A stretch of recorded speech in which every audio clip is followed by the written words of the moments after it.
We grew up on kings, queens, princes, princesses. We later learned the meaning of the monarchy, a kingdom divided. This is the year that Britain stood at a precipice. The once unyielding institution of the monarchy, woven into the very fabric of British identity, faced its greatest trial yet. The untimely death of King James IV, an event that began with the usual pageantry surrounding the royal family, spiraled into unforeseen chaos, unfolding a narrative that would radically alter the nation's identity. King James had ascended to the throne under a cloud of scandal. Despite his charming demeanour and dedication to public service, his reign was burdened by accusations of mismanagement, betrayals within his family, and a relentless press hungry for stories of decay. When he died suddenly of a heart attack, the monarchy was already on fragile ground. A sense of foreboding rippled through the nation, accompanied by whispered questions. Had the monarchy outlived its purpose? What followed the king's death was a spectacle that transcended grief. Instead of mourning, the public began to scrutinize everything that had been held sacred. The elaborate rituals, the opulent estates, and the outdated traditions that stood in stark contrast to a rapidly changing society. Protests surged across London, spearheaded by a new generation that viewed the royal family as an encumbrance rather than a symbol of unity. Prince Alan, King James's eldest son, confronted the dreadful prospect of inheriting not just a crown, but a country divided. His announcement to ascend as king was met with a rousing chorus of dissent. Critics declared it a time to dismantle the archaic system rather than perpetuate it. A monarchy built on heritage has no place in a world of transparency. The public pressure forced Parliament into an extraordinary session, where the very existence of the monarchy was called into question. The debate that unfolded was tumultuous.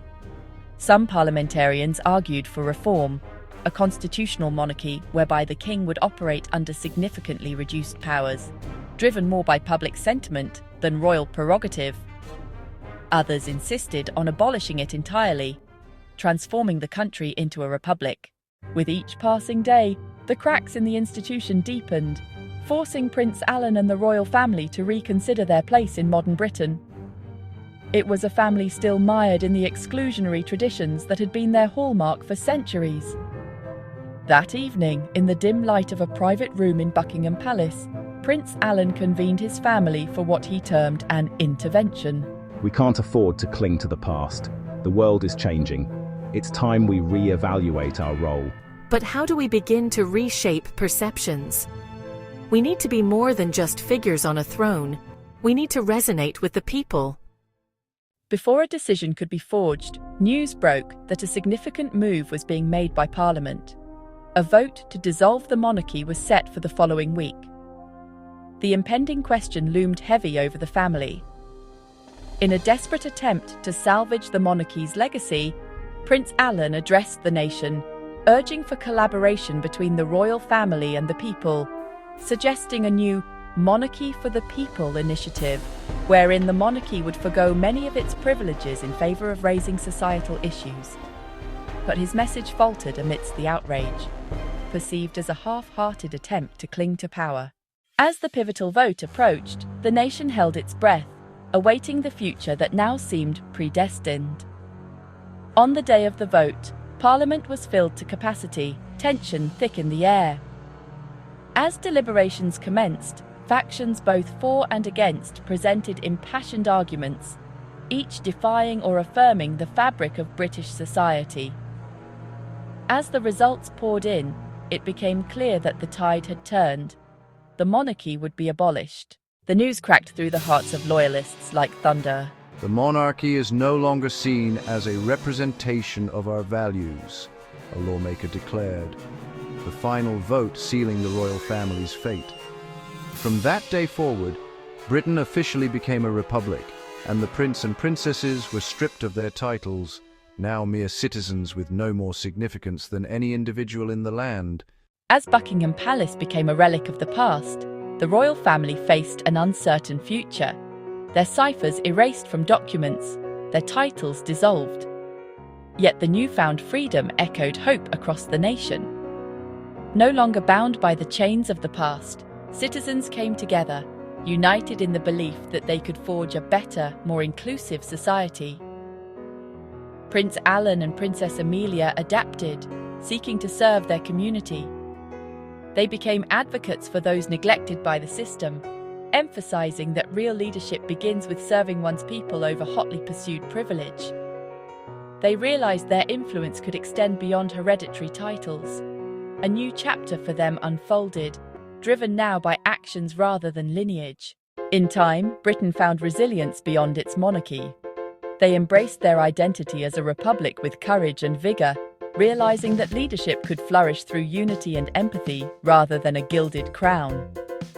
What began as a calamity birthed renewal, as a nation found its voice and a family, unshackled from their past, discovered their purpose anew. The monarchy may have collapsed, but the spirit of a sovereign nation flickered brighter than ever. As autumn leaves danced over London's skyline in fall. Buckingham Palace, now a public space, whispered tales of the past and welcomed all. Gone were exclusive galas and obscure traditions. In their place flourished a vision heralding a new age for Britain. From the monarchy's ashes rose the People's Union for Progress and Service, PUPS, dedicated to service over sovereignty, dedication over privilege. On a cool November morning, PUPS launched before a diverse gathering. Loyalists, former subjects, and citizens united by hope and memory. Prince Alan and Princess Amelia, titles shed but commitment intact, stood in simple uniforms bearing the blue and gold intertwined ribbon. Progress unity. Today, we unite as a collective, Prince Alan, striving for growth, understanding, and unwavering service. We may no longer wear crowns, but will wear our commitment even prouder. Prince Alan.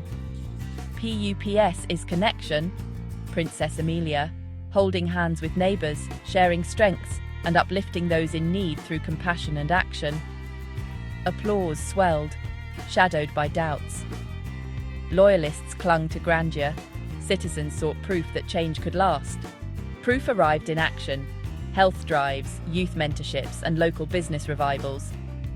Ordinary people joined and led PUPS initiatives. At sunset, a citywide festival celebrated a new chapter. Artists, musicians, chefs mingled with families, students, and once segregated aristocrats. Children reenacted a living tapestry from monarchy to PUPS, singing, dancing, and telling stories of change that bridged generations. Former loyalists stood beside activists, discovering a common cause as the weight of history lifted into possibility. Challenges followed, nostalgia's resistance and logistical hurdles, but each trial deepened community resolve.